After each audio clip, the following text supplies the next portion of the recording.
Good morning, students, from Mr. Allen's Garage.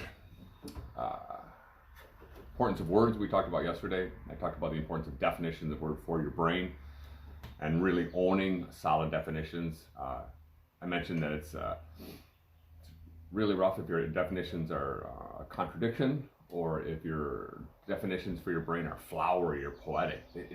Your dendrites need to own a solid definition, and humility is a great example.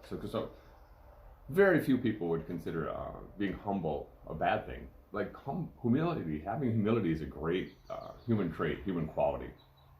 But there's definitions out there that just don't work. For an example, I've heard the definition of humility is thinking less of yourself. Oh, I want people to have a solid self-esteem and think well of themselves. It's a contradiction. Thinking less of yourself it's not a good definition for the word humility. And then another example would be like a flowery definition of his humility isn't thinking less of yourself, but it's thinking of yourself less. And again, it's a flowery definition. It's not a solid definition. So,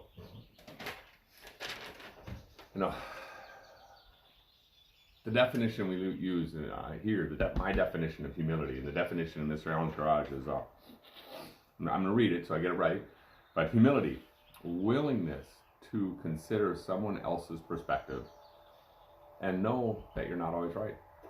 So humility, the willingness to share someone else's perspective, to hear someone else's perspective, to understand someone else's perspective, and realize you're not always right. So humility, the willingness to consider someone else's perspective and know that we're not always right.